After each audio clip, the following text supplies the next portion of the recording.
يا أهلا بكل متابعين قصة فيلم. معانا ومعاكم النهاردة فيلم جديد، ولكن قبل ما نبدأ ما تنسوش تشتركوا في القناة وتفعلوا التنبيهات عشان يوصل لكم كل جديد.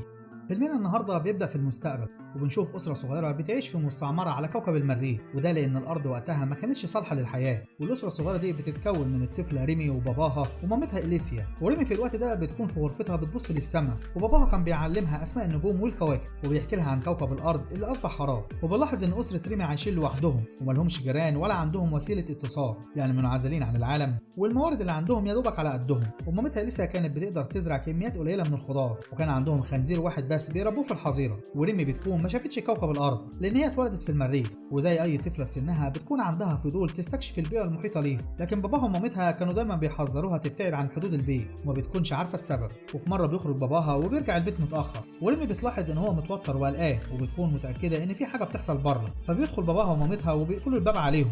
وريمي كانت بتتصنت عليهم وبتفهم ان في غرباء قريبين منهم. وفي اليوم ده ريمي ما بتعرفش تنام لوحدها، وبتروح تنام معاهم في غرفتهم. ومن الرغم من ان ريمي بتعيش لوحدها على كوكب معزول ومفيش ليها قرايب او حتى اصدقاء، لكن باباها ومامتها كانوا مدينها كل الدفء والحب اللي هي محتاجاه، وما كانتش حاسه بالوحده وكانت سعيده في حياتها. وبتعرف من باباها انهم محظوظين جدا لانهم من القليلين اللي قدروا ينجوا ويوصلوا للمكان ده، وبيكون واثق ان هيجي يوم والمريخ هيعمر ويكون زي كوكب الارض في يوم من الايام. تاني يوم وريمي بتصحى وبتكون رايحه المطبخ، وبتصدم لما بتلاقي تهديد مكتوب من الشباك من بره، وبيكون مكتوب فيما معناه امشوا وسيبوا المكان. وإليسيا في الوقت ده بتصحى وبتشوف التهديد ده وبتصرخ وهي مرعوبه وبتنده على جوزها. وبنشوف والد ريمي اللي بيجي بسرعه ومعاه بندقيه قنص وبيأمرهم يستخبوا، وبيبتدي يترصد ويشوف اي حد قريب من المكان لكنه ما بيلاقيش حد. فبيقف قدام الشباك وبيفضل يصرخ وبيتحدى اي حد غريب يظهر ويواجهه، لكن برضه محدش بيخرج له. شويه وريمي بتخرج من غير علم اهلها وبتكون رايحه تطمن على الخنزير في الحظيره، لكن فجاه بيظهر شخصين مقنعين وبيجروا وراها. لحظتها الاب بينشل على واحد فيهم وبيقتله، والتاني قبل ما يوصل لريمي إليسيا بتهجم عليه وبتقتله بالسكينه. إليسيا بترجع ريمي البيت وبيستخبوا، والاب بيكون خارج البيت وبيستخبى ورا الجدار تحسبا يعني لو لسه في حد تاني من الناس الاغراب. وإليسيا بتساعده من جوه البيت وبتشاور له على القناص واقف فوق الهضبه، والاب بيقدر يقضي على القناص ده بسهوله. بعدين بيدخل البيت وبيعمر سلاحه من جديد، وبيطلب من إليسيا ما يخرجوش من البيت ده لحد ما يتاكد ان مفيش خطر تاني ويسيبهم يخرجوا وما يكونش عارفين ان هي اخر مره هيشوفوه فيها. ريمي وإليسيا بيقفلوا كل الابواب وبيكونوا خايفين جدا، وشويه وبيسمعوا صوت حد بيقرب من البيت، وفجاه الانوار كلها بتنطفي وبيقضوا الليل كله في خوف ومش بيعرفوا يناموا. تاني يوم الصبح إليسيا بتكون مجهزه سكينه ومستعده لمواجهه اي حد يدخل، لكن فجاه بيظهر من وراها شخص بسلاح وبيطلب منها تهدى وترمي السكينه. وبنعرف ان اسمه جيري وموطنه الاصل المريخ، وان هو نفس القناص اللي كان على الهضبه وجوزها ضربه بالنار لكن ما ماتش والرصاصه جت في رجله. جيري بيقول ان البيت ده اصلا بتاع والده ووالدته وانه اتربى في المكان ده، لكنه هرب من باباه ومامته من سنين وبيكون راجع علشان يسترد بيته، وما بيكونش عاوز يأذي إليسيا وبنتها، وبيعرض عليهم يستنوا معاه وهو هيقدم لهم الحمايه او ممكن يمشوا ويسيبوا المكان خالص. وبيقول ان هو يمتلك الخبره الكافيه علشان يرجع المكان ده احسن من الاول ويطوره. لحظتها إليسيا بتشيل ريمي وبتجري بيها، واول ما بتبعد عن البيت بتطمن على ريمي اللي كانت منهاره، وبتطلب منها انها تستنى في المكان ده لحد ما ترجع لها، وبتكون ناويه تسترد البيت باي شكل لانهم مش هيقدروا يعيشوا في بيئه المريخ المميته. وبتشوف جيري بعيد ناحيه التل، فبتتسلل البيت وبتسحب سكينه وبتستخبى، لكن جيري بيكشفها وبيوقع منها السكينه. وجيري كان ممكن يقتلها بسهوله، لكنه بيعرض عليها صفقه ان هي لو اتصرفت بلطف لمده شهر هيسلمها سلاح وهيديها الاختيار لو حابه انها تقتله. ولسه بتوافق على الشرط ده وهو يسمح لها تدفن جوزها. وبنكتشف ان جيري قتله، وبتبدا ريمي تحسب الايام وبتعد عدد تنازلي لل 30 يوم، وكانت بتعمل شرطه جديده كل يوم على الشباك. وإليسيا بتكتشف ان جيري مخبي حتى السكاكين ومفيش اي سلاح موجود في المكان. وبتمر الايام وإليسيا وريمي بيبداوا يتعايشوا. وفي يوم ريمي بتقدر تطلع فوق غرفه جيري وبتتصنت عليه، وبتكتشف ان جيري عاين مخزن تحت الارض وبيحتفظ بيه بكل الاسلحه. وفي مره تانية بتدخل غرفته اثناء غيابه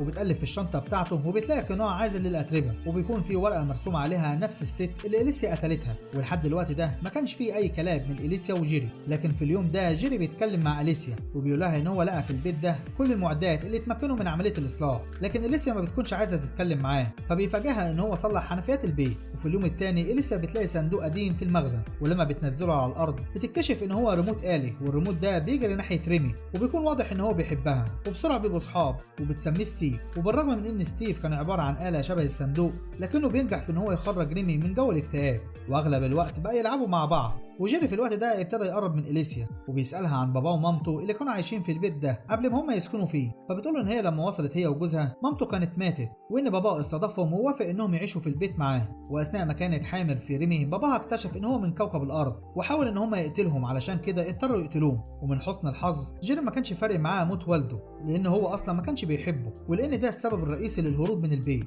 في اليوم الثاني جيري بيقرب من ريمي وبتكون بتاكل الخنزير، وبيلفت نظرها ان هو اكتشف ان هي اخذت الرسمه من شنطته، وبيعرفها ان هو مش زعلان وان ممكن يديها اي حاجه تطلبها، لكنه مش بينجح ان هو يخليها تحبه، وما كانتش شايفه الا ان هو الشخص اللي قتل باباها. وبيمر الوقت وريمي كانت عاجزه عن الكلام، وهي بتشوف مامتها كل يوم بتقرب لجيري. وفي النهايه إليسيا بتدخل علاقه مع جيري، وريمي بتبدا تنطوي اكتر عن نفسها، وبتكون حزينه انها حست بخيبه امل، وما بتكونش مستوعبه ازاي مامتها بتدخل علاقه مع اللي قتل ابوها. وبتجهز شنطتها وبتهرب من البيت بشكل عشوائي وبدون خطه هروب، وما بتكونش فاهمه ان هي على المريخ. الريموت ستيف بيشوفها وبيمشي وراها، وما بيكونش عاوز يسيبها لوحدها، لكنها كانت مصره ان هو يرجع، وبتقول له يقول لمامتها ان هي تنساها احسن وتبقى تخلف طفل تاني من جيري. ريمي ما بتبعدش كتير، وبتكتشف ان المكان كله مقفول بغلاف جوي زجاجي، وبتبدا تفهم ان هي بتعيش جوه جدار شفاف ومفيش طريقه تخليها تهرب من المكان ده، وبتفضل تصرخ. وبعد لحظات بتلمح جدار ضخم، فبتقرب منه على امل ان هو يعديها للناحيه التانيه، وبتدوس على الزرار اللي جنب الباب وبيفتح الباب. ولما بتدخل بتلاقي نفسها في ممر مظلم،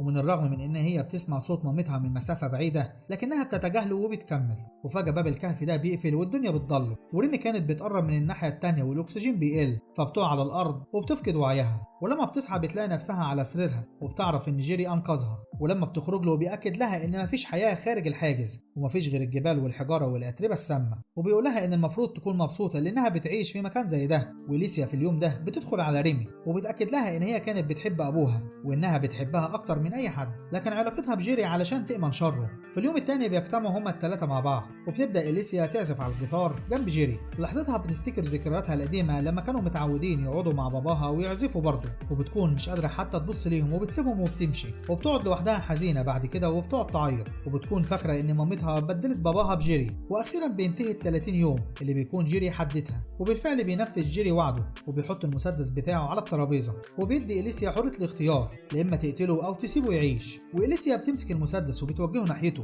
وريمي كانت شايفاه من بعيد، وفجاه بتضغط على الزناد لكنها بتكتشف ان المسدس فاضي وجيري كان بيختبرها، وبتجري علشان تجيب السكينه من المطبخ، وجيري بيدخل وراها علشان يلحقها.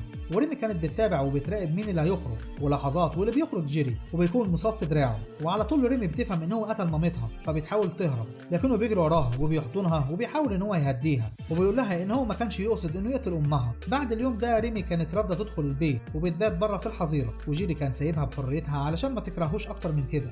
بتمر سنين كتير وريمي بتكبر وبتكون بنت جميله جدا، وبنشوف مجموعه من الخنازير بالرغم من انهم كانوا عندهم خنزير واحد بس، وكمان اصبح عندهم فراخ ومش عارفين برضه جابهم منين. ومن الاخر كده نجح جيري في تطوير المكان. وفي اليوم ده على الغداء جيري بيبلغ ريمي ان هو هيروح للوادي وهيرجع متاخر، وبيستاذنها ياخد الريموت ستيف معاه. ريمي ما كانتش مستريحه لبعد صديقها ستيف، فبتقرر ان هي تراقب جيري لحد الوادي، وهناك بتلاقيه بيستمتع بوقته في بحيره صغيره، وبينصحها تاخد لها غطس هي كمان ويسيبها وبيمشي. وريمي بتنزل البحيره وهي حاسه بالفضول لان دي اول مره تنزل فيها بحيره، وفي النهايه بتغطس وبتحس بالانتعاش والحريه. ولما بترجع البيت جيري بيكون عامل لها مفاجاه وبيقدم لها رسمه عاملها لوالدتها، وبمجرد ما بتشوف الصوره لوالدتها بتكون منهاره، وجيري بيحضنها وبيحاول يهديها، لكن مشاعره هنا اتلخبطت وهو بيبوسها. وريمي بتنصدم وبتبعد عنه بسرعه، وبعدين بتحبس نفسها في غرفتها، وجيري بيسيب لها رسمه مامتها على الباب. وفي اليوم الثاني بنعرف ان ريمي بتخطط للهروب وبتجهز القناع اللي هتلبسه، وعلى العشاء جيري بيصرح لها برغبته الملحه، وبتكون رغبته ان هو يعمل معاها علاقه، لكن ريمي بترفضه شكلا وموضوعا،